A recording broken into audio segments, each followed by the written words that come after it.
Tiene sus estudios profesionales como es zootecnista de la Universidad Nacional de Colombia en Bogotá, y sus estudios de posgrado los realizó en maestría en producción animal tropical en la opción de nutrición en la Universidad Autónoma de Yucatán en Mérida.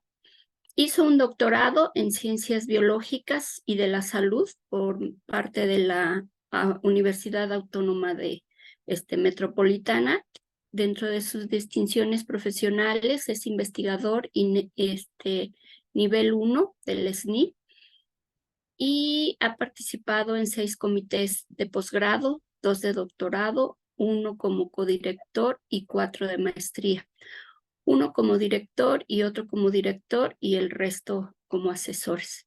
Ha hecho un total de 15 publicaciones en revistas indexadas, 10 publicaciones en foro de investigación arbitrada por pares académicos hasta la fecha, 12 revisiones de capítulos en libros y artículos en revistas científicas en el área de producción animal. Su línea de investigación está centrada principalmente a la parte de nutrición en rumiantes, a los sistemas de producción de pequeños rumiantes, principalmente encaminados a lo que es la producción de leche de borrega. Actualmente está involucrado en varios proyectos relacionados con la evaluación de aditivos, como es la metionina protegida, mezclas poliherbales, y sobre el crecimiento de corderos y la producción de leche de oveja, además de factores que afectan la calidad de la leche. Adicional a esto, la evaluación de los sistemas de lactancia y su relación con el crecimiento y el bienestar de las crías. Y el impacto en la producción de la leche ha sido relevante en el contexto de los trabajos que él ha realizado.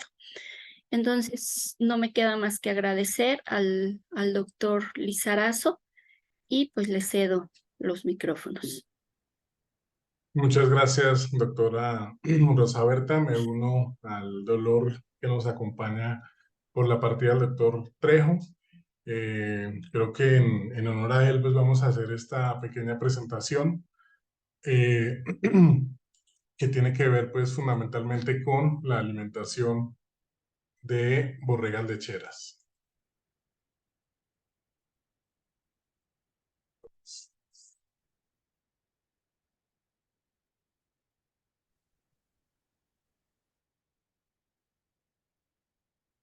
Bueno, pues primero agradecer a la Asociación Mexicana de Técnicos Especialistas en Ovinos, en ovinocultura, perdón, por la invitación que me han hecho a este foro. Yo creo que es un foro muy importante y que permite tener cierto tipo de visiones diferentes con relación al devenir diario de la crianza y el manejo de los ovinos en México. Y pues para mí realmente es un honor que pueda ser partícipe de este importante foro. Entonces, el título de mi plática es Alimentación de borregas lecheras, y pues vamos a ver de forma breve en algunos momentos, en otros vamos a profundizar un poco más en algunos conceptos. Vamos a hablar sobre la leche de oveja, cómo se da su producción, cuál es la síntesis de la grasa, la proteína, la lactosa y los minerales, cómo está relacionado esto con la evolución de la producción de la leche y su composición.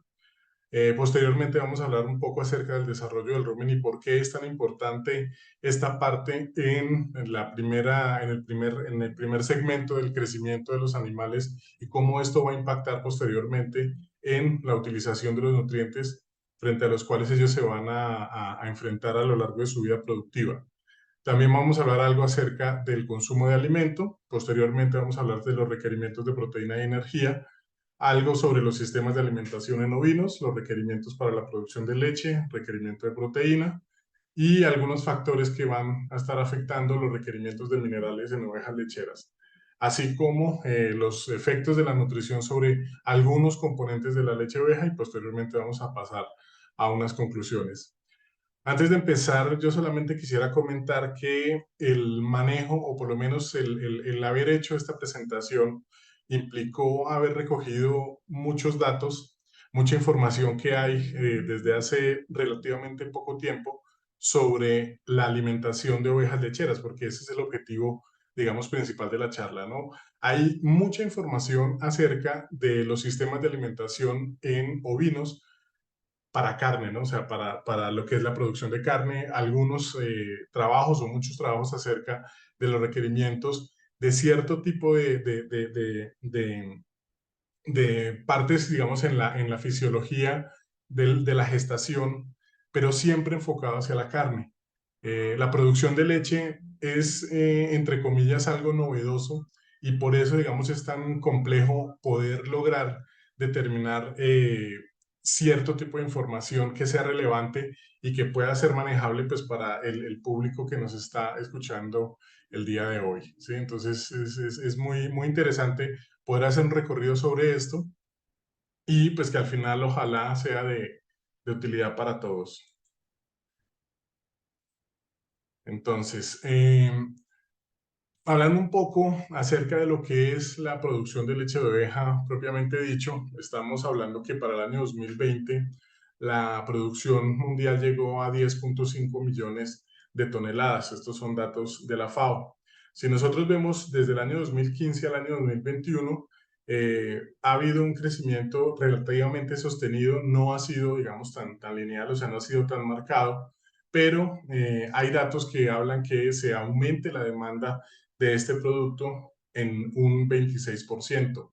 Si nosotros hablamos acerca de cómo es la distribución de esta producción de leche a nivel mundial, nos encontramos con que Asia, con China a la cabeza, lleva un 46,5% de la totalidad de la producción a nivel mundial, Europa con un 30,2%, con un número mucho menor de animales dedicados a la producción de leche, lo cual habla de la eficiencia de la utilización de los nutrientes para la producción de leche.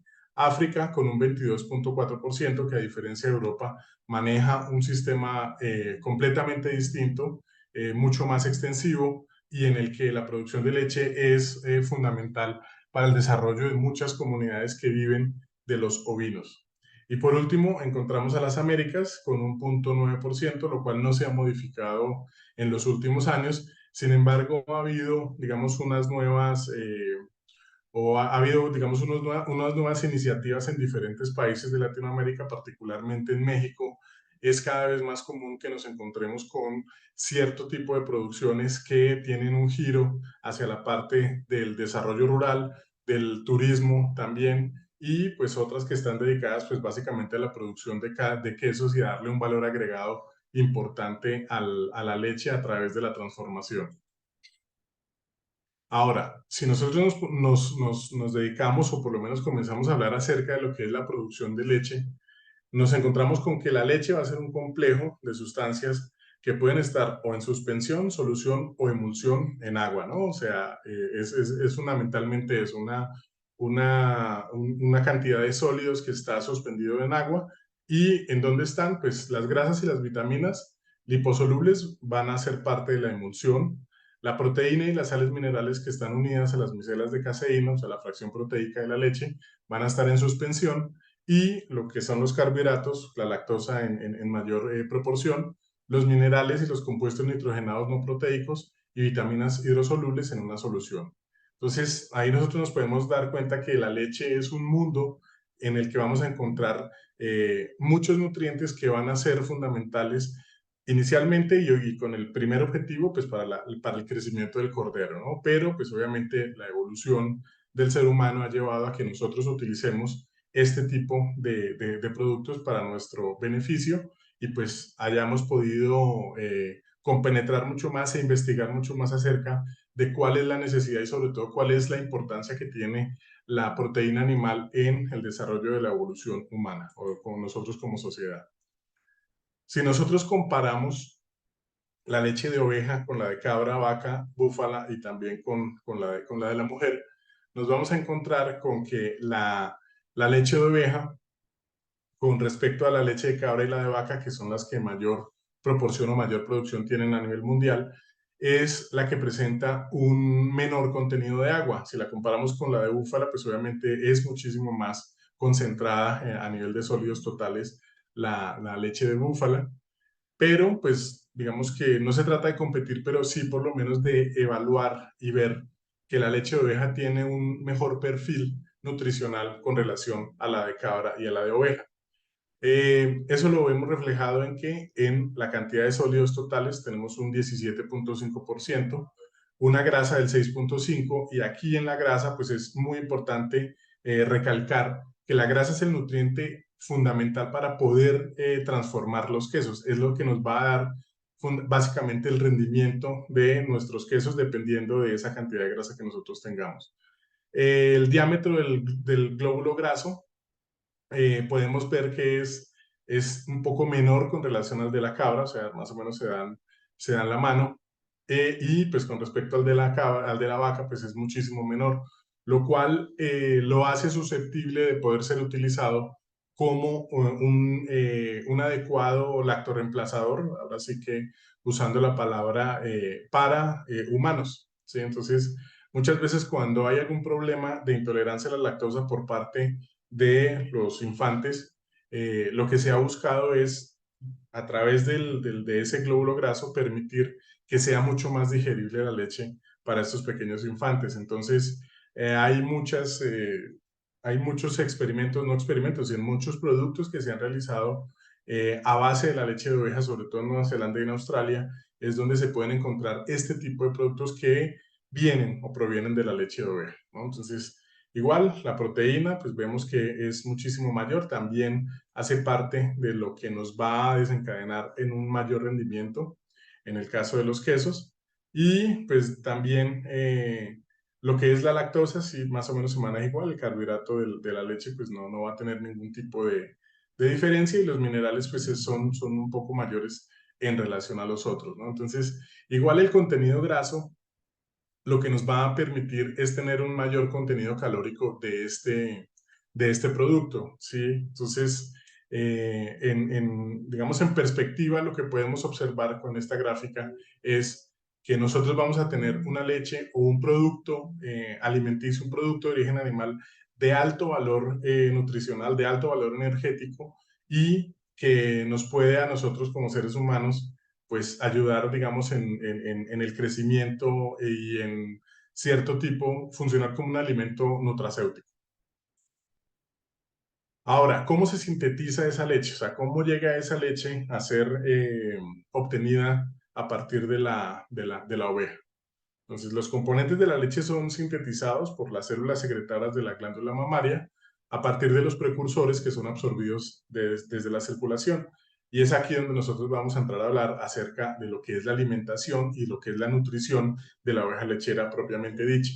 Entonces, aquí tenemos el esquema generalizado de la secreción de la leche, en donde vamos a tener la sangre, aquí vamos a tener las células secretarias, vamos a tener aquí lo que es el líquido extracelular, y por último vamos a tener el lumen alveolar. Entonces aquí está la secuencia sobre la cual vamos a llevar los nutrientes que van a ser absorbidos a partir de la circulación, y por último van a ser llevados al lumen alveolar. Entonces, el primer paso, pues es obviamente, perdón la redundancia, el paso de moléculas precursoras de la sangre al líquido extracelular.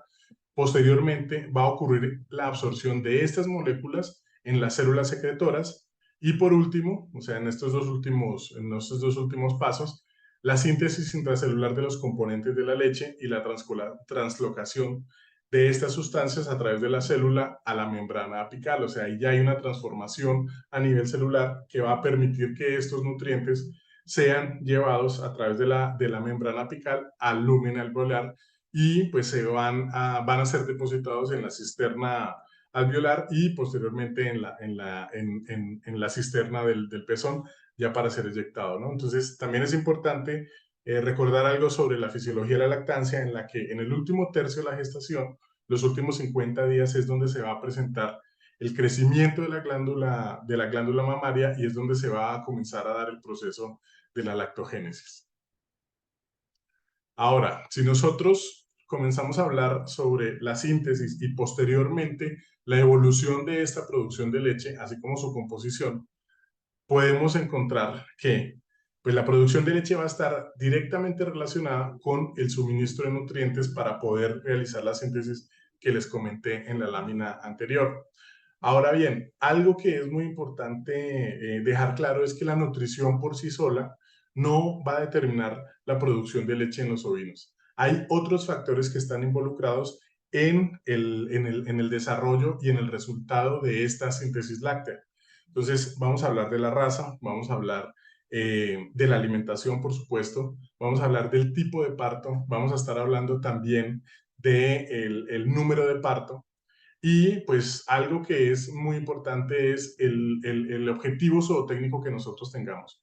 Es diferente si nosotros manejamos un sistema de producción enfocado para la carne o un sistema enfocado para la leche. Y es ahí donde nosotros como técnicos tenemos que entrar a evaluar cuál es la mejor estrategia para permitir que se realice esta síntesis y posteriormente la producción de leche pues sea adecuada, ¿no? Entonces es ahí donde tiene que entrar el conocimiento a ser parte fundamental del manejo a nivel general de nuestra unidad de producción, ¿sí? Entonces, hablamos de la genética, de la frecuencia del ordeño y del tipo de parto. Entonces, aquí hay dos gráficas que son gráficas genéricas con respecto a las semanas de lactación y cómo se va comportando la grasa y cómo se va comportando la proteína a nivel que va aumentando, digamos, el tiempo en la lactancia de los ovinos. Y aquí pues tenemos una gráfica en la cual vemos el conteo de células somáticas con respecto al mes de la lactación y vemos como a medida que va aumentando la lactancia, se va aumentando la concentración de las células somáticas. Entonces, también algo que es importante establecer en el manejo de los sistemas de producción de leche ovina es que justamente hace falta mucha investigación con respecto a cuál es realmente la variación en las concentraciones de las células somáticas que se dan de forma natural, como se ve en esta gráfica, y que no necesariamente reflejen un mal manejo del ordeño propiamente dicho. Entonces, ahí tenemos un agujero negro muy grande que sería muy interesante comenzar a explorar bajo las condiciones de producción que existen en México para poder realmente establecer cuáles, si estas concentraciones son adecuadas o nosotros, bajo los manejos que tenemos acá en México, podemos establecer un rango diferente, ¿no? E igual, también el comportamiento de la proteína y de la grasa con respecto al tipo de manejo. Entonces, no solamente la nutrición está involucrada en estas variaciones, sino también el tipo de manejo. Entonces, en el caso particular, y lo vamos a estar recalcando a lo largo de la charla, para el caso particular de la producción de leche de oveja, todavía no está claro cuál es el manejo que mejores resultados nos puede dar a nosotros como productores si nosotros tenemos una lactancia artificial, si nosotros tenemos una lactancia natural o si nosotros tenemos una lactancia restringida. ¿Sí? Todo ha sido, digamos, más o menos un ensayo y error. Pues no es que no haya habido investigación previa, pero digamos el mensaje que yo quiero dar acá es que todavía hace falta mucha investigación a nivel de México con las condiciones que nosotros tenemos acá, porque posteriormente vamos a ver que la mayoría por no decir que todo, la investigación que nosotros tomamos para poder desarrollar los sistemas de alimentación en nuestras condiciones vienen de zonas templadas, ¿no? Entonces, digamos que el mensaje es fundamentalmente hacia ahí, ¿no? O sea, que nosotros como técnicos y como investigadores, pues estamos en mora de poder establecer alguna línea de trabajo y alguna línea de investigación para poder determinar realmente cuál es el comportamiento bajo las condiciones que nosotros tenemos. Ahora bien, algo que a mí me parece muy importante comenzar a hablar es acerca del desarrollo del rumen. ¿Por qué? Porque pues obviamente los ovinos son rumiantes y los rumiantes tienen la capacidad de poder degradar y poder utilizar una cantidad de nutrientes, una cantidad de ingredientes más bien que se convierten en nutrientes posteriormente que los monogástricos no están en capacidad de hacerlo.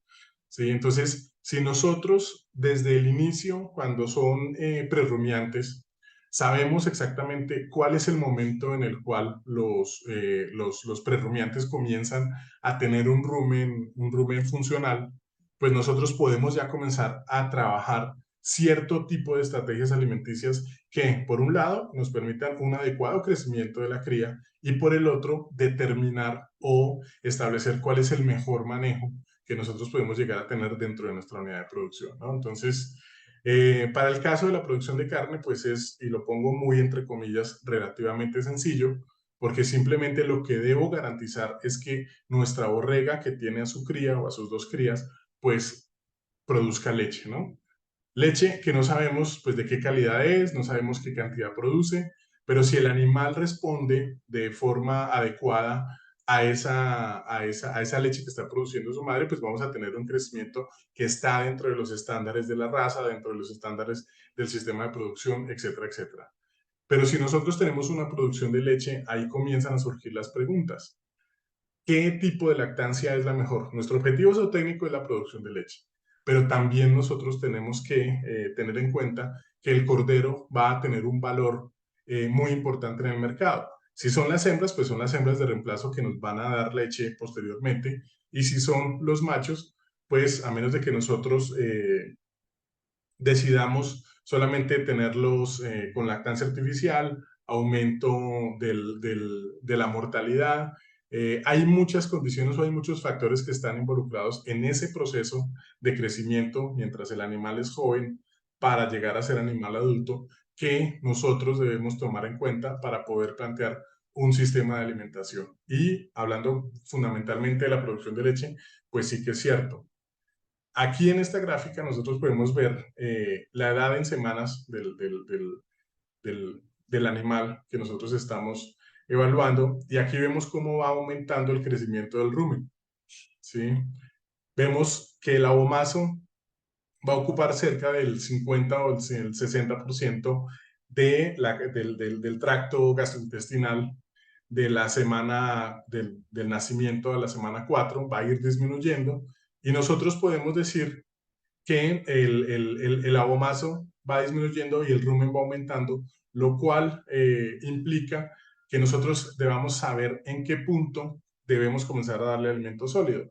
En teoría, a partir de los 15 días, el animal ya comienza a consumir o puede llegar a consumir, comenzar a consumir alimento sólido, primero por imitación y ya posteriormente a través de los script feeding, para darles algún tipo de alimento que sea altamente proteico y que le permita, en conjunto con un alimento fibroso, desarrollar las papilas ruminales y pues llegar a ser un animal funcional desde el punto de vista de la utilización de la fibra, básicamente, ¿no? Entonces, esto me parece importante porque para el caso particular de la producción de leche, todavía no hay claridad sobre cuál es realmente el tipo de manejo que nosotros debemos tener a nivel de la producción de leche bajo las condiciones que nosotros tenemos en México.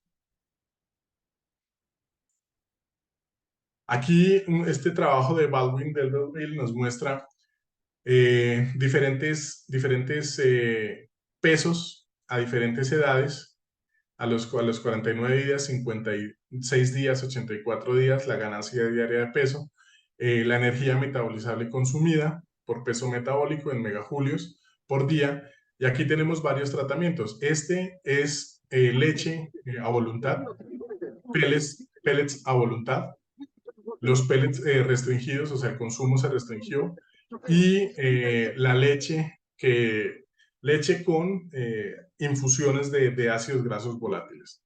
Entonces, es interesante observar que nosotros tuvimos una mejor, o nosotros no, en este experimento se obtuvo una mejor ganancia de peso cuando los animales estaban alimentados ad libitum, ¿no? En todo el periodo de tiempo, ¿sí? A los 49 días vemos que los pesos que se tenían en los diferentes tratamientos, pues definitivamente numéricamente el animal que solamente estaba alimentado con leche, pues tenía un peso mucho menor. Al final, a los 84 días, pues miren la diferencia, era casi el doble con respecto a los otros, al grupo de animales que fue alimentado con pellets ad libitum. Entonces, ¿esto qué nos indica? Nos indica que los animales pueden comenzar a consumir alimento a partir de los 15 días, y ya ahí nosotros tenemos, digamos, tenemos claridad sobre cuál puede llegar a ser el tipo de manejo que tengamos nosotros cuando estamos manejando un sistema de producción de leche, ¿sí? Entonces, podemos manejar una lactancia restringida que no vaya a afectar el crecimiento de los corderos, pero por el otro lado, que me va a permitir generar una mayor persistencia en la producción de leche y me va a permitir aprovechar algún espacio de tiempo del pico de la lactancia, ¿no? Entonces, yo creo que esto era importante precisamente por eso, ¿no? O sea, ¿cuál es la respuesta que nosotros debemos tener? ¿Cuál es el tipo de manejo que nosotros llegamos o debemos o podemos tener cuando tenemos un sistema de producción de leche de ovinos, de leche ovina? Algo que es fundamental y ya, digamos, viene arrastrando un poco lo que veníamos hablando del desarrollo del rumen, pues es el consumo de alimento, ¿sí? Entonces, hablando en particular de lo que es la lactancia, esta va a afectar los requerimientos nutricionales y pues va a jugar un papel preponderante en el consumo de alimento de los ovinos. Las ovejas lactantes van a consumir más alimento que las ovejas secas. Esto habla o tiene que ver con el aumento en el requerimiento en el último tercio de la gestación, en el cual se deprime el consumo voluntario porque hay un desplazamiento, digamos, hay un aumento de la cría, o sea, hay una reducción del espacio en el tracto gastrointestinal, lo cual implica que haya una menor capacidad para poder consumir materia seca por parte de la oveja. Y pues esto va a tener una serie de implicaciones en cuanto al manejo nutricional se refiere, sobre todo con la energía, que más adelante la vamos a abordar mucho más en detalle. Pero algo que es importante que ustedes sepan es que el coeficiente de correlación entre el consumo y la producción de leche es altamente variable. O sea, todavía, a pesar de que estamos en el año 2023, ya casi 2024, todavía no está claro si el hecho de que el animal consuma más alimento va a implicar que haya una mejora o un aumento en el performance productivo, en el desempeño productivo de la borrega, o sea, que haya una mayor producción de leche. Normalmente, la máxima de las técnicas es que un animal que come más es un animal que produce más, pero, digamos, los datos son muy variables, o sea, no hay, digamos, claridad en cuanto a cuál es la relación entre el consumo de alimento y la producción de leche. ¿Por qué? Porque la producción de leche no solamente está determinada por la nutrición, que es un factor muy importante, sino también está determinada por otros factores como es el manejo, como es la genética, como es el tipo de parto, etcétera, etcétera. Y pues un trabajo realizado en 1998 nos dice que a diferencia de las vacas, o por lo menos corrobora que a diferencia de las vacas, el aumento del consumo posterior al parto no lleva a un aumento de la producción. Y esto es porque el parto va a determinar un aumento en el requerimiento de energía. Entonces, muchas veces no se alcanza a cubrir ese requerimiento de energía posterior al parto, a pesar de que hay una distensión en el tracto gastrointestinal, o sea, se libera el espacio que está ocupado por la cría y no necesariamente este aumento en el consumo va a implicar un aumento en la producción. Por eso es que las estrategias de alimentación son tan importantes, sobre todo en esta etapa del periparto. Aquí les quiero mostrar una tabla en la cual vamos a tener diferentes razas lecheras, todas ellas, con su peso vivo y el consumo más o menos promedio por kilogramo por animal al día. Entonces, vemos que obviamente las razas más pesadas van a consumir un poco más de alimento y pues las razas que tienen un poco menos de peso pues van a consumir un poco menos. Entonces aquí también surge otro gran interrogante, ¿no? La base genética sobre la cual se desarrolla la producción de leche en México y yo diría que en Latinoamérica es fundamentalmente East Friesian, ¿sí? Con todas las cruzas que de ellas se han derivado. Actualmente, digamos, hay algunos grupos de la CON, ¿sí? Pero volvemos a lo mismo, no hay una evaluación bajo las condiciones de producción en México que me permitan establecer si realmente este consumo está adecuado o está sobreestimado o está subestimado de acuerdo a lo que nosotros manejamos, ¿no? Entonces, también hay otro mensaje es, pues tenemos que comenzar a trabajar sobre esta parte, ¿no? Ya entrando un poco en materia acerca de lo que son los requerimientos de proteína y energía, algo que me parece importante comentarles es que los ovinos han sido usados como un modelo para la generación de sistemas de alimentación, no solamente para ovinos en particular, sino en general en rumiantes. ¿Por qué? Porque los ovinos pues, son fáciles de manejar, consumen un poco menos de alimento, los tiempos, los ciclos productivos son más cortos, lo cual permite evaluarlos de una forma, digamos, un poco más expedita con respecto a las vacas, que fundamentalmente son el otro modelo que se ha desarrollado, pero a su vez, teniendo en cuenta que son de baja importancia económica, y aquí lo coloco entrecomillado, porque la importancia que tienen los ovinos a nivel de la producción de traspatio, pues yo creo que es fundamental, no solamente en México, pues en México es muy importante, pero a nivel de Latinoamérica y a nivel del mundo, pues en África ni se diga, son base del sustento y muchas veces son base de la obtención de proteína animal, o sea, una proteína de alto valor biológico que puede llegar a tener un valor económico bajo, ¿no? de producción o de obtención de esta proteína. ¿Sí? Entonces, esto ha hecho que el desarrollo de los sistemas de alimentación sea limitado. ¿Sí? Entonces, hay algunos sistemas de alimentación que se han desarrollado justamente porque en las zonas en las cuales se encuentran, estamos hablando de Oceanía, fundamentalmente Australia y Nueva Zelanda, es donde mayor énfasis se ha dado al desarrollo de los sistemas de alimentación, teniendo como referencia, pues, el sistema bajo el cual ellos están eh, eh, teniendo su ovinocultura, ¿no? Son fundamentalmente sistemas de pastoreo, entonces le dan mucho énfasis a esa parte. Y pues el otro sistema o los otros dos sistemas grandes que hay, que vamos a venir hablando de ellos a lo largo de toda la charla, pues son el sistema europeo, que hay dos, uno es el del INRA y el otro es el del AFRC, que es el de Gran Bretaña, ¿no? El del Reino Unido. Y el otro, pues, que es el que, digamos, en demasía se maneja en Latinoamérica en general, que es el del NRC, ¿sí? Entonces, también importante indicar que para el caso de la producción de leche, únicamente el sistema francés, el INRA, toma como referencia la producción de leche ovina para el desarrollo de un sistema específico. Si nosotros nos ponemos a ver el desarrollo, por ejemplo, como el del NRC, el NRC ha tenido relativamente pocas revisiones en cuanto a los pequeños rumiantes se refiere.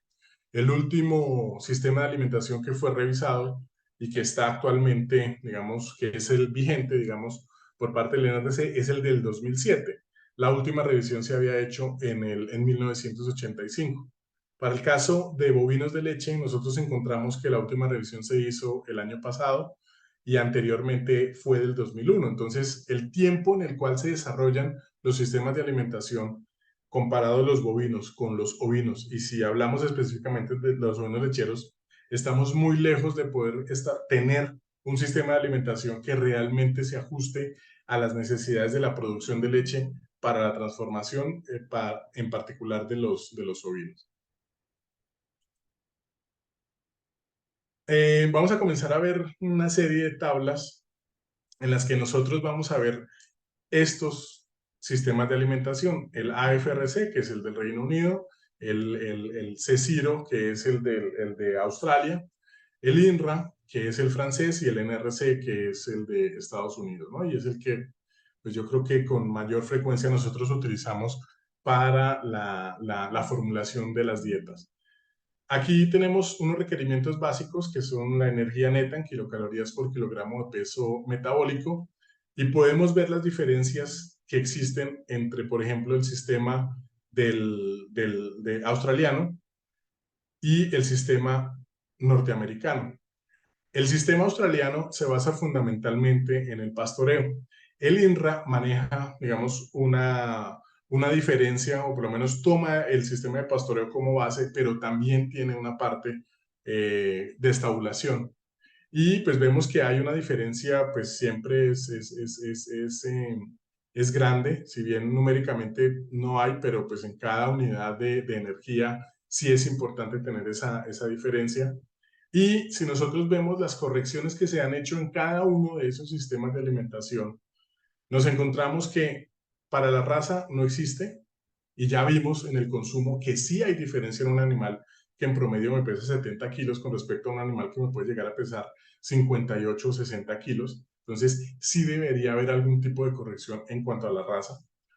En cuanto a la edad, el único que tiene digamos, una corrección frente al requerimiento de energía neta es el australiano. Entonces va de los 0 a 6 años y va variando de 1 a 0,84 dependiendo el año en el cual se tome como referencia el animal para la formulación de la dieta.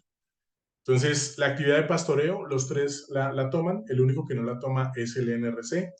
Y entonces es aquí donde nosotros tenemos un reto como técnicos en alimentación, o si tenemos nosotros la posibilidad de formular o dietas, muchas veces no tenemos en cuenta la base forrajera sobre la cual están nuestros animales, si es que están en pastoreo, si es de temporal, si tiene riego, si no tiene riego, si estoy yo haciendo algún aforo en los cuadrantes o no, etcétera, etcétera, ¿no? Entonces, son retos interesantes que hay que comenzar a tener en cuenta para poder saber exactamente cuál es la mejor estrategia para poder nosotros plantear un sistema de alimentación adecuado enmarcando nuestras condiciones de la unidad de producción.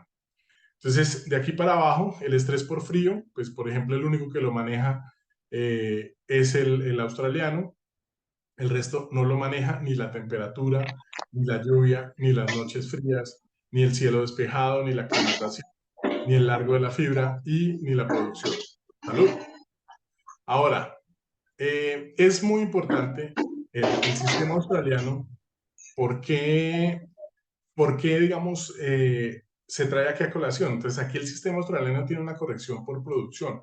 Y cuando hablo de producción, estoy hablando de el largo de la lana, por ejemplo, el largo de la fibra. O sea, esto lo están tomando como referencia en el largo de la lana. ¿Sí? No están tomando en cuenta la producción de leche. Posteriormente, en otro tipo de requerimientos sí lo toma, pero lo toma de forma empírica. O sea, no sabemos cuánto produce, no sabemos, hacemos una regresión y podemos establecer ahí con los puntos qué tanta cantidad de energía está requiriendo el animal, ¿no? Nuestra borrega. Si nosotros hablamos de los requerimientos de mantenimiento, nos vamos a encontrar con que la energía neta de mantenimiento va a ser más baja para el AFRC y el sistema australiano y más alta para el INRA y el NRC.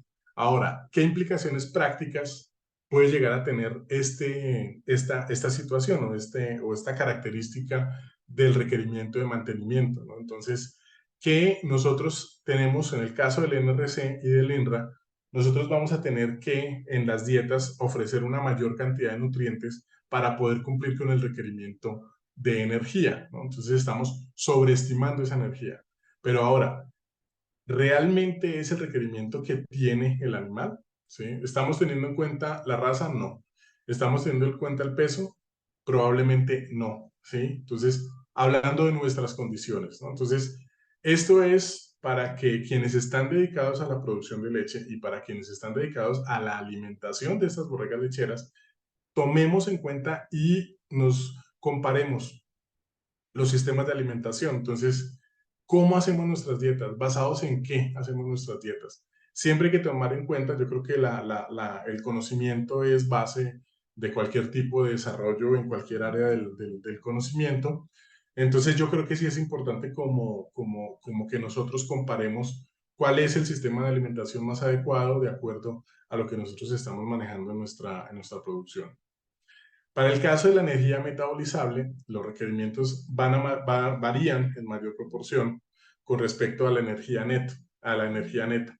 Y esto es porque la eficiencia de la conversión de energía neta a energía metabolizable, pues obviamente tiene muchos factores que están involucrados. Uno es las características nutritivas que tienen los insumos que nosotros estamos utilizando con los animales, para los animales, cuál es la eficiencia de cada uno de estos ingredientes que estamos incluyendo en la dieta y cuál es la energía que contiene cada uno de ellos, ¿no? Entonces, también aquí hay una parte oscura. Hay una base de datos que tiene el doctor, bueno, ahorita me acordaré, en el cual él tiene un listado de ingredientes, son más o menos unos bajito son 500 ingredientes y tiene cada una de las mediciones de la partición de la energía, partición de la proteína, los minerales, los aminoácidos. Y ahí se podría pensar en que nosotros llegaríamos a hacer una adecuada dieta. Pero si esta base de datos es diferente a los ingredientes o los insumos que nosotros podemos obtener en las zonas en las cuales nos encontremos, pues va a ser complicado realmente poder llegar a un requerimiento adecuado de nuestros animales, ¿sí? Y el NRC muestra un mayor requerimiento para ovejas adultas en comparación con el resto de sistemas, ¿no? Entonces, lo que habíamos hablado en la primera, en el primer, en la primera parte, ¿no? Entonces, es precisamente eso, ¿no? Entonces, muestra un mayor requerimiento y estamos nosotros sobreestimando ese requerimiento. Y esto tiene, lógicamente, unas implicaciones prácticas a nivel de todo el sistema productivo. Entramos a hablar sobre el requerimiento para la producción de leche, ¿sí? Entonces, el AFRC, que es el de Reino Unido, como el australiano, van a estimar el costo energético de la producción láctea usando una ecuación para razas lanares. Igual en el NRC, a pesar de que ellos tienen un valor fijo de energía neta, asumiendo un 7.1% de grasa en la leche. ¿Sí? O sea, ellos dicen, en promedio, la leche de oveja tiene un 7.1% de grasa, toman ese valor fijo de energía neta para todas las razas, ¿no? Entonces ahí ya volvemos otra vez al fondo de la charla, y es que es importante establecer realmente cuáles son las condiciones frente a las cuales se está dando una producción de leche a nivel de México y pues de otros países, ¿sí? Y como lo dije en la primera o segunda lámina, solamente el INRA desarrolló una ecuación específica para la producción de borregas lecheras, ¿no? Y su última revisión fue también en 1997.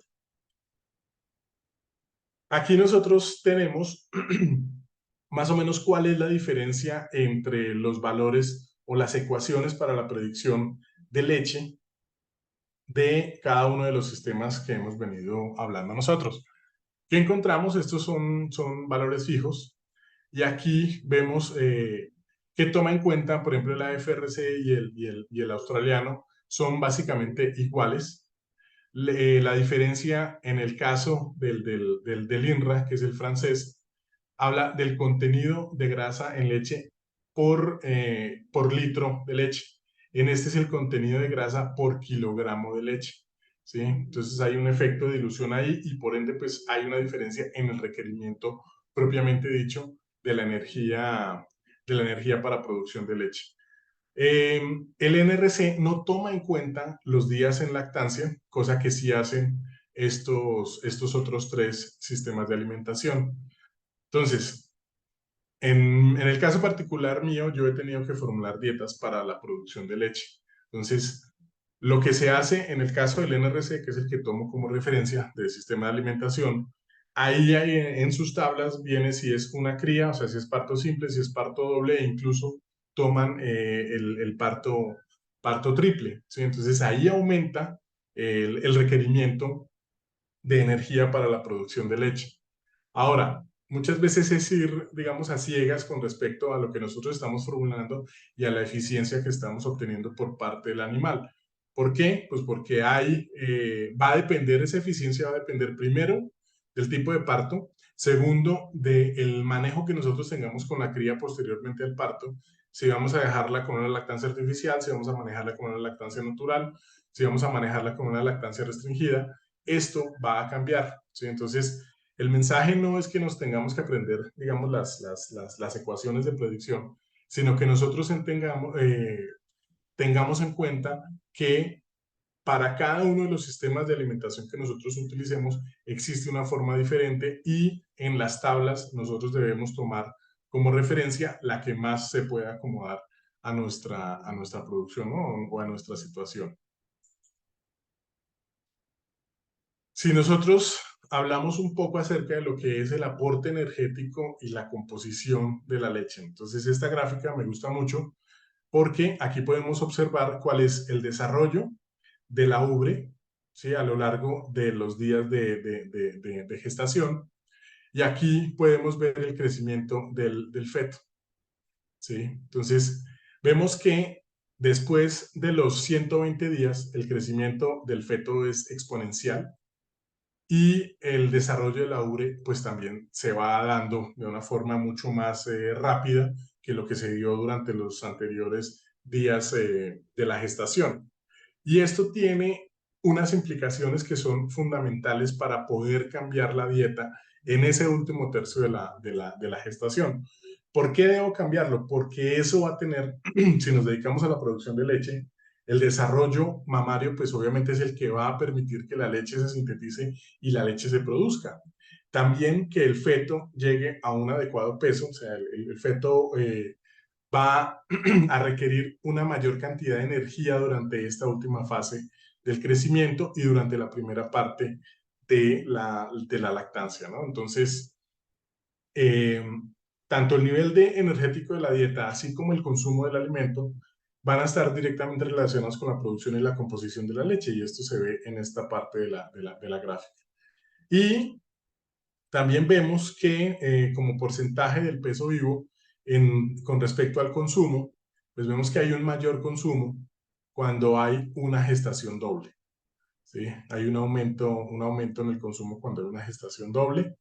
¿Y por qué? Pues porque hay una mayor demanda energética y hay una mayor producción de leche, ¿sí? Entonces, esto obviamente se da desde el primer tercio de la gestación, se comienza a dar esta implantación, se comienza a dar esta, digamos, esta activación del lactógeno placentario que va a estar determinado por el tipo de parto que nosotros tengamos, ¿sí? Ahora, algo que es importante, digamos, hacer énfasis o dar claridad sobre esto es que los efectos sobre la composición aún no están claros en cuanto a si yo doy un mayor aporte de energía, un mayor aporte de proteína, necesariamente vaya a cambiar mi composición de la leche, ¿sí? Esto va a responder a muchos factores, fundamentalmente en la evolución de la lactancia, va a tener que ver básicamente con el manejo que nosotros tengamos de los animales, ¿sí? O sea, si la cría va a estar con su madre durante 15 días, durante 30 días, durante 60 días, durante 90 días, y vamos a aprovechar únicamente un pedazo de esa lactancia, y así sucesivamente. O sea, hay muchos otros factores que están involucrados, no solamente el aporte energético y la composición de la dieta en la producción y la composición de la leche.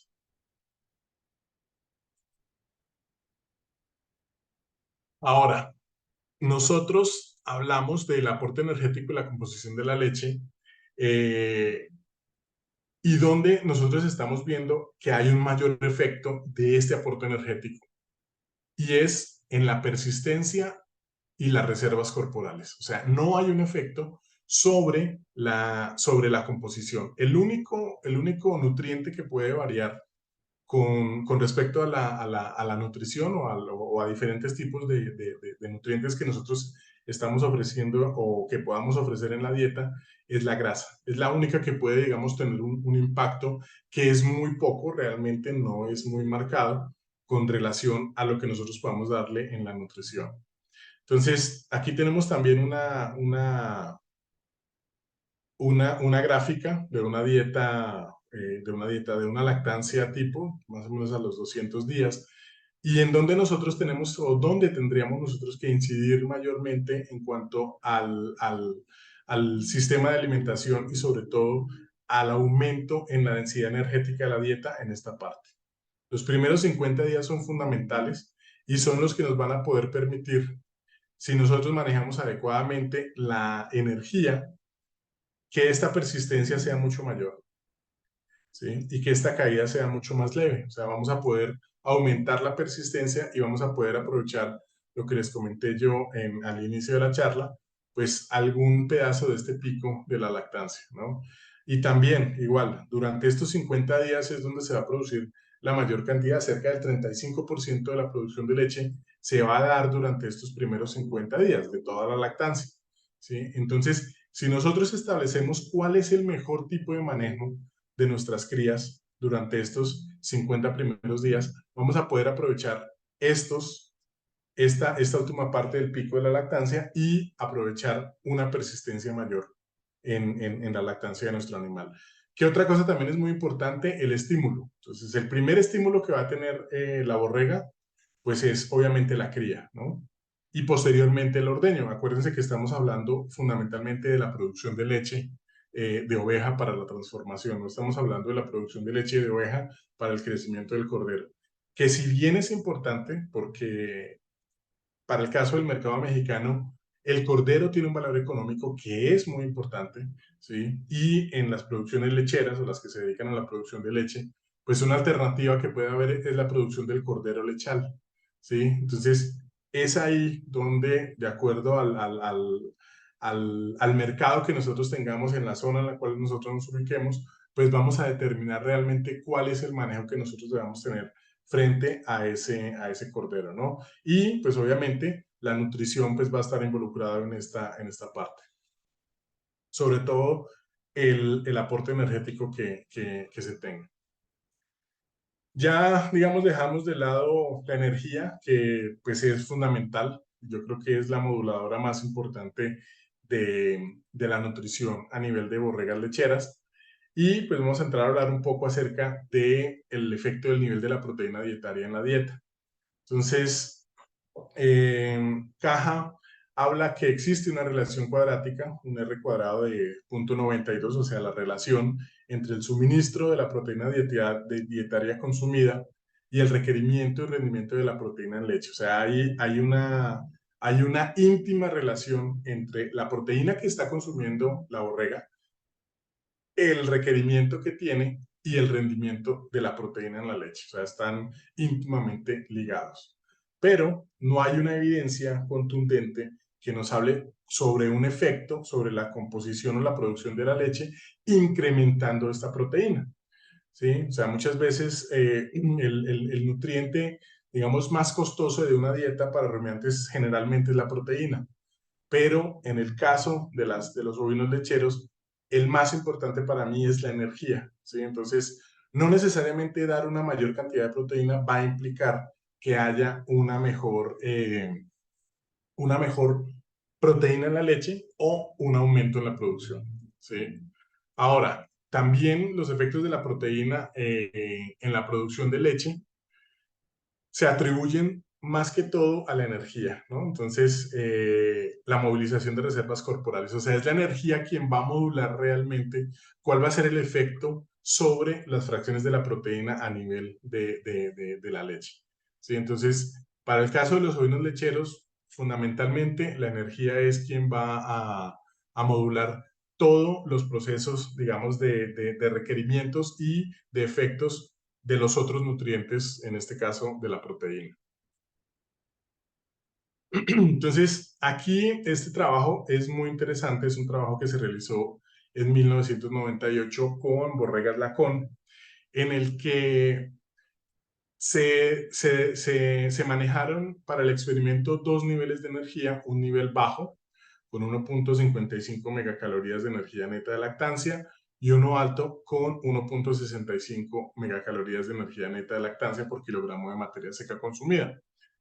Nosotros podríamos pensar inicialmente que el hecho de ofrecer una densidad energética mayor, esto fue en la mitad de la lactancia, no fue al inicio de la lactancia, ¿sí? Ya fue posterior al pico. Entonces, aquí tenemos 14% de proteína, 16, 19 y 21 en la dieta, ¿sí? Con esta cantidad de energía. Bueno, aquí están las dos, bajo y alto, bajo y alto, bajo y alto. Y pues, ¿qué podemos nosotros observar?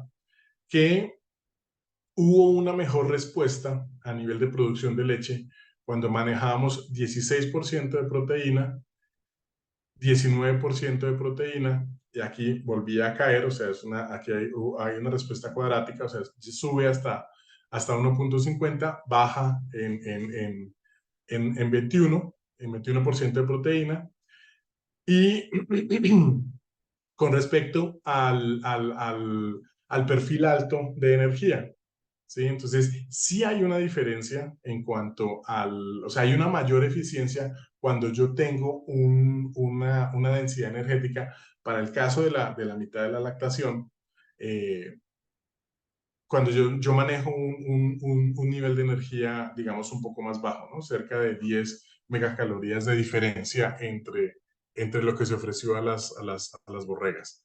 Aquí vemos algo muy interesante y es el nitrógeno ureico en la leche. El nitrógeno ureico en la leche ha sido utilizado a nivel de campo, sobre todo en pastoreo, y eso lo vamos a ver un poco más adelante en detalle, para poder determinar realmente cuál es la eficiencia de la utilización de las fuentes de nitrógeno a nivel corporal por parte del animal. Se ha utilizado mucho en bovinos. En el caso de ovinos, todavía hay, digamos, un área también de oportunidad muy interesante para poder establecer realmente cuál es, bajo las condiciones de alimentación que se tienen en diferentes zonas de México, podría llegar a ser un rango adecuado de nitrógeno ureico en leche. ¿Sí? Y más adelante vamos a ver una gráfica que nos muestra cuál es, digamos, la relación entre el nitrógeno ureico que encontramos en la leche y el nitrógeno que vamos a encontrar en la proteína, o en la proteína de la leche. Por último, vamos a hablar un poco acerca de lo que, por lo menos de esta parte, de lo que tiene que ver con los factores que están afectando el requerimiento de los minerales en ovejas lecheras. Tenemos por un lado los factores que son inherentes al animal, o sea, la edad, si son animales jóvenes o animales maduros, el estado fisiológico, si es una borrega seca, si es una borrega gestante, si es una borrega lactante, su peso corporal y el ambiente, o sea, las condiciones climáticas. El hecho de que esté más gruesa esta flecha indica que es mucho más pesado, o digamos tiene mucho más peso, estos factores sobre el requerimiento de los minerales que los que puede llegar a tener el ambiente, ¿no? También, no menos importante o un poco menos importante más bien que los factores inherentes al animal, son los que tienen que ver con el alimento, o sea, la composición química, la relación de los minerales que haya dentro de cada uno de esos alimentos, la digestibilidad y la palatabilidad. Entonces, valga, digamos, el momento de la charla para poder decir que sería muy interesante poder tener una base de datos mucho más amplia y mucho más profunda en cuanto a las características nutricionales de los diferentes insumos que se utilizan para la alimentación en el sistema de producción ovina, ¿no? Y obviamente, si nosotros queremos ser mucho más certeros y sobre todo mucho más fiables en lo que nosotros estamos formulando, pues deberíamos tener una composición detallada, no solamente de proteína cruda, no solamente de fibra cruda, de las fracciones de la fibra, sino también de los minerales, ¿no? Porque los minerales, pues, son, si bien se requieren en concentraciones muy pequeñas, son fundamentales para cualquier tipo de procesos químicos y celulares a nivel de todas las áreas, digamos, metabólicas, ¿no? O sea, a partir de todo el metabolismo va a tener, digamos, en algún momento algún mineral actuando sobre una función específica. ¿Sí? Entonces, yo creo que eso también es como importante dejarlo claro. Aquí podemos observar cuál es la recomendación del contenido de macroelementos como porcentaje de la materia seca. Esto es una tabla que adopté del NRC de 1985. Y pues es interesante ver que los valores, pues como porcentaje de la materia seca, pues son muy bajos, ¿sí? Pero pues son bajos, pero no al ser bajos no implica que no debamos tener una suplementación mineral, ¿no? Entonces, ahora bien, ¿debería existir una sal mineralizada específicamente para ovinos lecheros? Pues probablemente. El asunto es que el requerimiento para muchos de estos macrominerales, macroelementos y microminerales también, o sea, macro y microminerales, pues todavía hace falta muchísimo por desarrollar. O sea, muchos los toman de los bovinos y muchos, digamos, tienen un desarrollo más bien corto, ¿no? Aquí en México se ha trabajado mucho. De hecho, la parte del capítulo de minerales lo trabajó el doctor Maximino Huerta de Chapingo. Él fue, muchos de sus trabajos que se han desarrollado en Chapingo justamente con ovinos en minerales, pues le ha permitido llegar a ser parte del desarrollo del capítulo de minerales en el sistema de alimentación del NRC, o sea que sí se puede. Ahora bien, ya para ir cerrando un poco, espero no haberme extendido mucho, vamos a hablar acerca del nitrógeno ureico en la leche, ¿sí? Entonces, este ha sido identificado, o sea, la urea en leche se ha identificado como un buen predictor de la utilización de la proteína cruda de la dieta, sobre todo en animales en pastoreo. Y ya lo hablé anteriormente, pero es importante recalcarlo, que la relación entre la proteína cruda y la energía neta de lactancia está modulada por el nivel de energía de la dieta. Y se encuentra, digamos que esta eficiencia en borregas lecheras ha encontrado una mayor eficiencia de la utilización de la proteína en dietas que tienen una mayor concentración de almidón, ¿sí? Entonces, si nosotros tenemos en cierto tipo del periodo de la gestación, el último tercio y el primer tercio de la lactancia, es importante tener una fuente que tenga almidón para mejorar la eficiencia de la utilización de la proteína. Y es aquí justamente donde entramos a ver cómo es que se comporta este nitrógeno ureico en la urea en la leche con relación al contenido de proteína en la leche en ovejas lactantes, ¿no? En ovejas lecheras más bien, no lactantes, sino ovejas lecheras. Entonces, a una mayor concentración de nitrógeno ureico en la leche, nosotros vamos a tener una menor concentración de proteína en la leche. Esto quiere decir que una mayor cantidad de urea en leche es el nitrógeno que no ha sido utilizado por parte del animal para poder fijarlo en la leche, ¿sí? Entonces, ahora, ¿cuál será el rango que nosotros vamos a encontrar bajo las condiciones que tenemos nosotros en México? O sea, podría ser un indicador muy interesante para poder establecer bajo diferentes sistemas si tenemos un pastoreo estacional, si tenemos un pastoreo rotacional, si tenemos un pastoreo extensivo o si tenemos unas borregas estabuladas. Realmente necesitamos tener este indicador para poder saber primero cómo está nuestra borrega a nivel de la eficiencia de la utilización de la proteína y fundamentalmente de la energía, porque acuérdense que la fracción de la proteína está modulada por la concentración de energía y la eficiencia de la utilización de esta para poder tener este predictor, ¿no? Entonces, también esta es otra área de oportunidad que a mí me parece muy, muy, muy importante y que todavía faltaría mucho por poder desarrollar, ¿sí? Por último, y ya como conclusiones, pues lo que podría yo decirles es que para mí la energía es el nutriente más limitante en la producción de leche ovina, ¿no? ¿En qué partes, digamos, de la producción? En el último tercio de la gestación y en el primer tercio de la lactancia. Solamente existe un sistema de alimentación que maneja los requerimientos para la producción de leche de oveja, que es el del INRA, que es el francés. Y pues definitivamente el último tercio de la gestación y el primer tercio de la lactancia son los más demandantes en cuanto a energía se refiere, ¿sí? Entonces, pues básicamente era esto lo que tenía yo por decirles. No sé, todavía creo que hay tiempo. Si hay algunas dudas, preguntas, pues con todo gusto. Muy bien, muchas gracias, doctor. La verdad, muy interesante todo esto de la nutrición en las borregas productoras de leche. Tenemos ahorita una pregunta.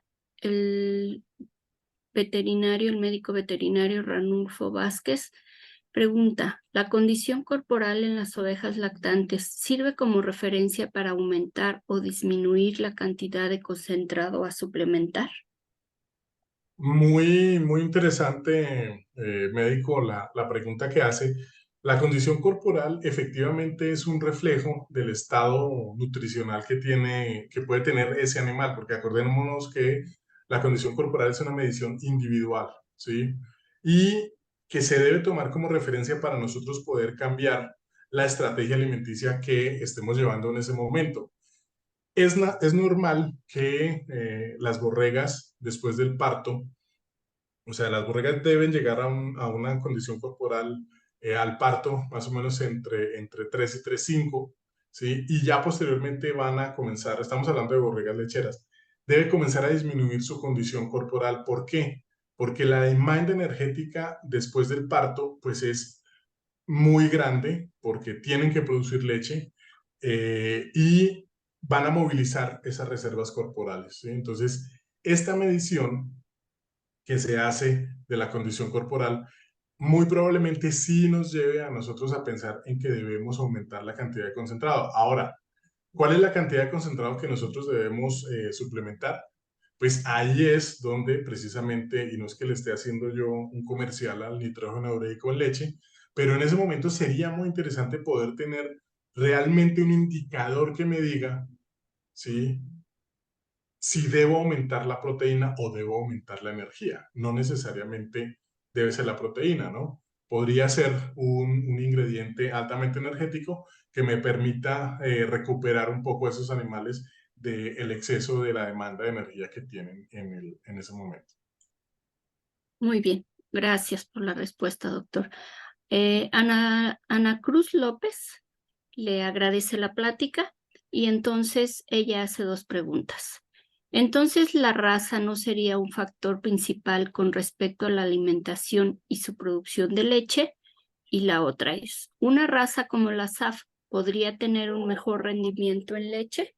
Y nuevamente agradece la plática. Muchas gracias, Ana, por la pregunta. Varias cosas. La raza, digamos, sí es un factor, pero no es un factor principal en cuanto a la alimentación. O sea, sí tiene que ver, lo vimos, por ejemplo, en la tabla del consumo, en que animales más pesados van a consumir un poco más, ¿sí? Y es fundamental tener, digamos, o sea, volvemos a la zootecnia básica, y es que para nosotros es fundamental saber cuál es el peso al nacimiento, cuál es el peso al destete, cuál es el peso al primer servicio, ¿sí? Cuántos servicios tiene la borrega, etcétera, etcétera. Y tomar como referencia sobre todo el peso frente a la estrategia alimenticia que nosotros vayamos a tomar. Ya en la segunda parte de la pregunta, ¿la SAF podría tener un mejor rendimiento de leche? Pues va a depender, sí, o sea, ahora sí que no es porque no quiera responder puntualmente, pero va a depender de muchas cosas, ¿no? Entonces, el potencial genético que puede llegar a tener cualquier tipo de razas, como las que nombramos en el cuadro que les mostré, pues puede ser muy grande. Yo puedo tener una disfrisia que me puede llegar hasta tener 250, 300 días en leche, 210, 250. Como puedo tener disfrisia que si no les doy yo las condiciones adecuadas para que ellas expresen su potencial genético, pues simplemente no lo voy a lograr. La SAF es una raza muy buena, es una raza que tiene una adaptación muy buena a condiciones, digamos, climáticas complejas, y pues la respuesta es que tú puedes tener una muy buena producción con ASAF, pero también puedes tener una muy buena producción con una cruza de Friesian con Peligüey, ¿no? Para no alargarme más en la pregunta. Gracias, doctor. Juan José Almazán también le menciona que su plática fue excelente y felicidades. Y además hace una pregunta, que si podría mencionarlos cuáles serían las consideraciones para elegir el sustituto lácteo para la lactancia artificial y cuáles recomendaría de los que existen en el mercado nacional.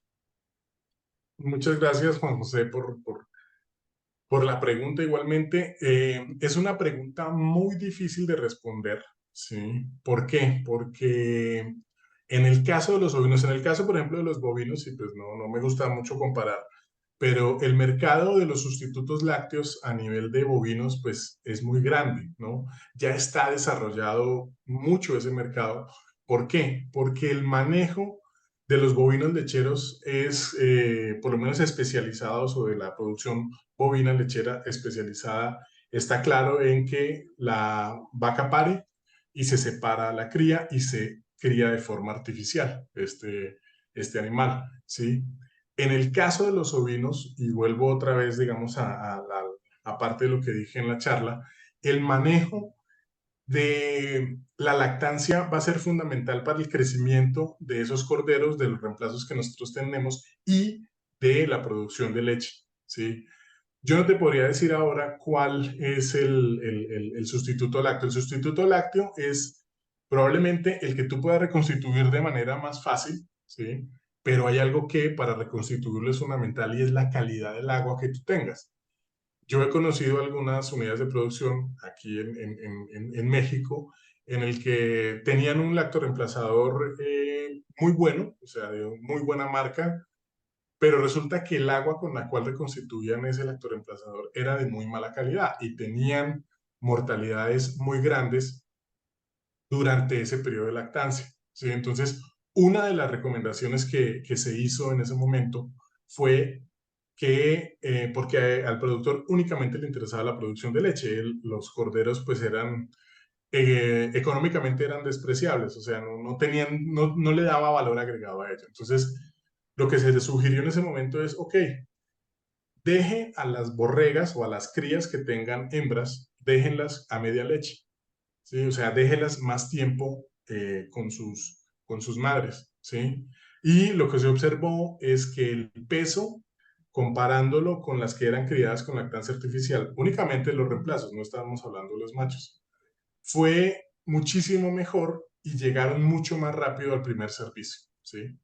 Entonces, más que un lactoreemplazador, yo lo que recomendaría, o por lo menos yo creo que ya hay, y ahora sí que evaluado a nivel de condiciones en México, del tipo de manejo que nosotros podamos tener cuando el objetivo zootécnico es la producción de leche.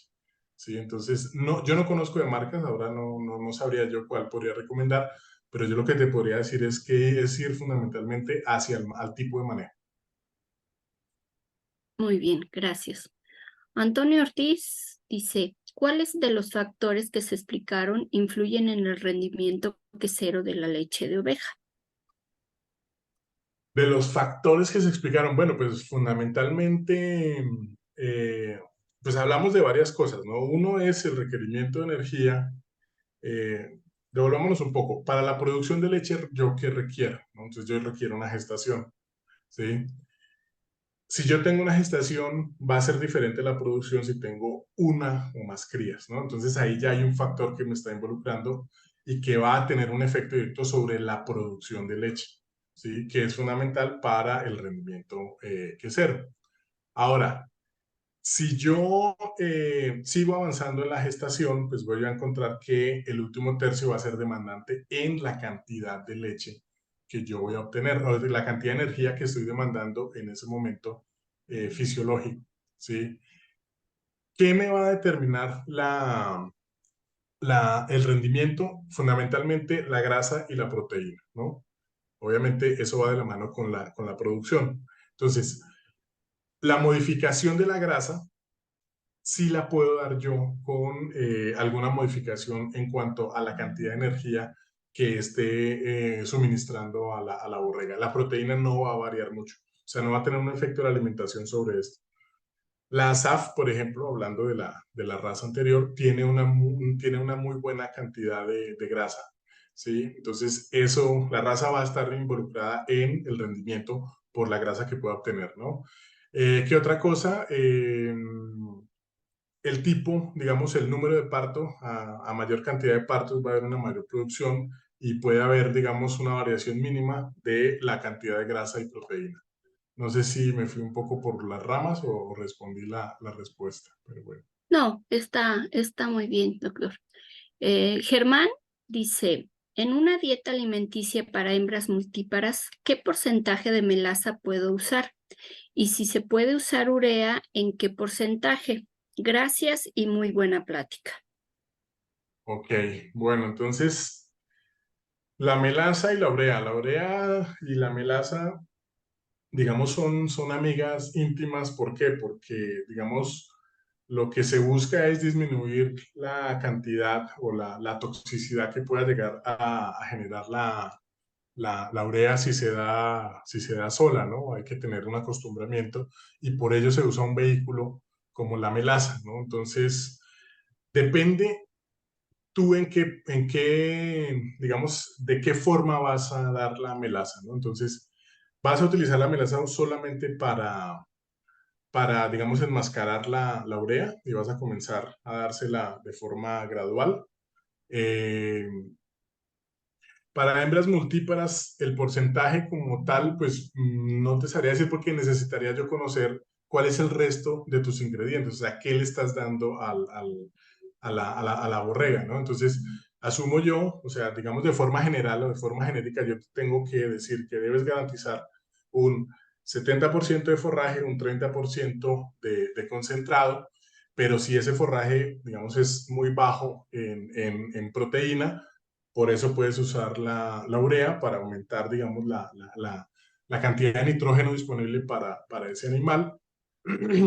Y pues en melazas puedes enmelazar el forraje que estés dando, ¿no? Pero pues, digamos, no te podría decir exactamente qué porque necesitaría conocer el resto de los ingredientes de la dieta. Bien, gracias.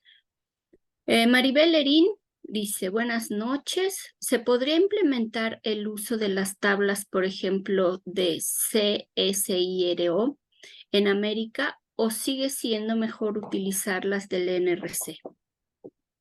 Muy interesante esa pregunta y me gusta.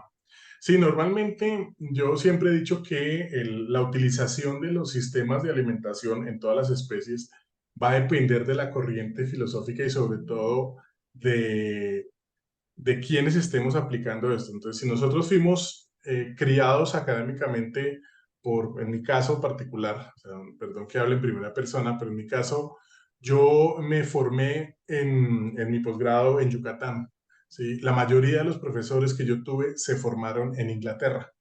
Entonces, nosotros, o por lo menos en Yucatán, se maneja la escuela del AFRC, del inglés, ¿sí?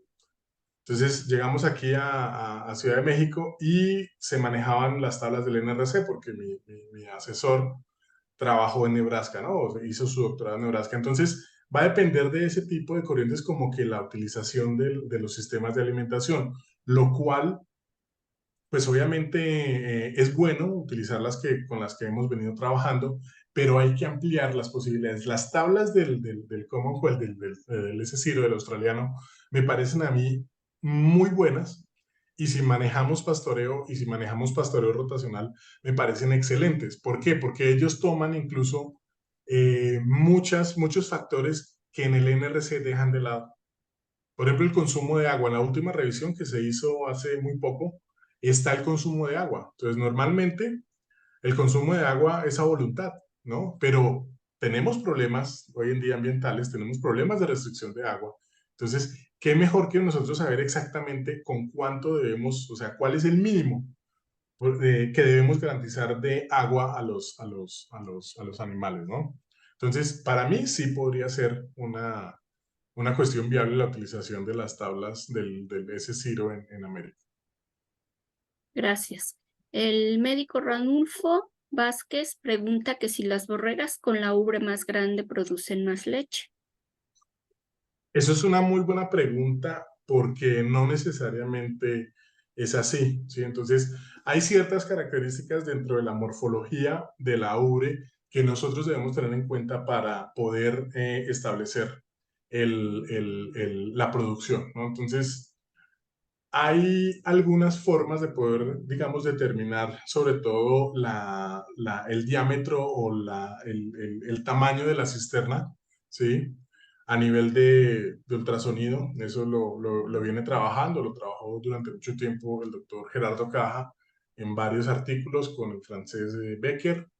Nosotros hemos hecho algunos trabajos muy interesantes sobre la utilización del ultrasonido para poder establecer o poder determinar o poder, por lo menos a través de utilización de ecuaciones de predicción, cuál podría llegar a ser la producción de leche. Ahora, No necesariamente las ubres más grandes son las que más producen porque en algún momento puede haber cierto tipo de fibrosis, o sea, la ubre se puede fibrosar y ese parénquima glandular puede ser más grande. Lo que nos va a determinar a nosotros realmente es el tamaño de la cisterna, ¿sí? Entonces, ¿qué es importante tener en cuenta hablando de la ubre de la oveja? Que la ubre esté bien implantada, que la ubre tenga unos pezones que estén más o menos de este tipo, que sea suave al tacto, ¿sí? O sea, que no esté fibrosada, que no esté dura.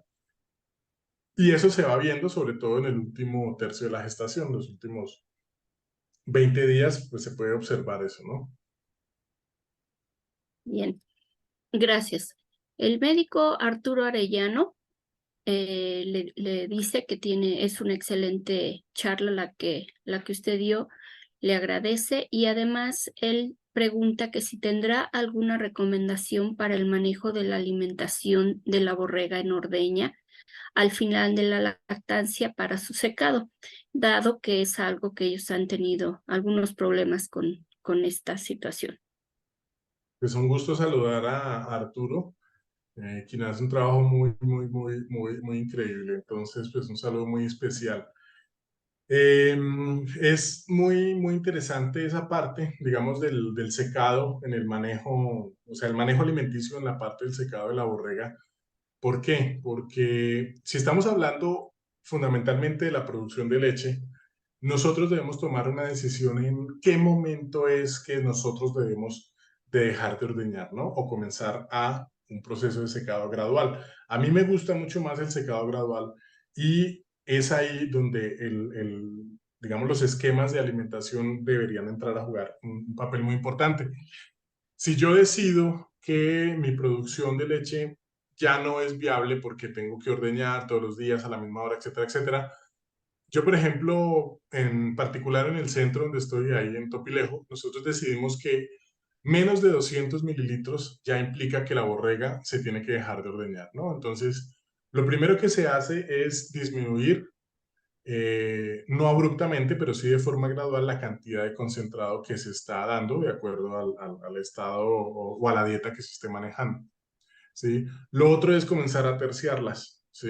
O sea, esto hablando del manejo, hablando en la parte de alimentación, es la disminución del contenido de los ingredientes energéticos que yo tenga en la dieta, ¿no? Entonces, si tú estás manejando un concentrado comercial, pues disminuir inicialmente a la mitad, ya después el 25% y ya posteriormente, pues no le das concentrado. Y en el manejo, pues lo que tiene que ver con el terciado de los animales, ¿sí? Pero es muy importante que tú sepas en qué momento vas a dejar de ordeñar la borrega, ¿no? Y es tomar la decisión de acuerdo a los datos que tú tengas medidos, ¿no? Fundamentalmente. Bien, gracias, doctor. Ayestarano Campo, buenas noches y pregunta, ¿la urea se puede usar en hembras preñadas? ¿No afecta a las crías en algo? Y agradece su respuesta. No, normalmente, digamos, la urea de forma general no debes utilizarla más allá hay unos que dicen el 3%. Yo digo que entre el 1 y el 2% del porcentaje de materia seca de la dieta, ¿no? Y siempre mezclada con melaza, ¿sí? ¿Por qué? Porque pues obviamente la toxicidad es muy alta y si no se maneja de forma gradual, pues lógicamente puede ser un problema. Ahora, si tú me dices en hembras preñadas, para mí la urea no sería un ingrediente que yo utilizaría porque es una cantidad de proteína que en ese momento no es tan utilizable. Para mí es más limitante la energía, ahí está en las conclusiones, ¿sí? Entonces, la urea es más que todo, sobre todo en etapas de crecimiento, o sea, se debería utilizar más que todo en etapas de crecimiento, ¿sí? No tanto en hembras gestantes. Muy bien, gracias. Josué Vargas, también buenas noches. ¿Y cuál es la mejor manera de suplementar para controlar el balance energético negativo? Muy interesante la pregunta también. Debemos cuidar siempre que los animales estén, que no vayan a caer en un balance energético negativo. Y esto nosotros tenemos que verlo desde la gestación. ¿Por qué? Porque los ovinos, pues ya creo que todos acá lo sabemos, son muy proclives a caer en una cetosis gestacional. Y es justamente porque entran en un balance energético negativo, ¿sí? Entonces, es fundamental nosotros tener claro cuáles son los ingredientes que nosotros tenemos en la dieta y saber cuál es la concentración de energía que le están aportando en ese momento a la borrega que nosotros estemos evaluando, ¿sí? Y por el otro lado, evaluar el consumo. Siempre es muy importante nosotros estar pendientes del comedero, ¿no? Siempre que el rechazo no sea mayor al 10, del 10 al 15%.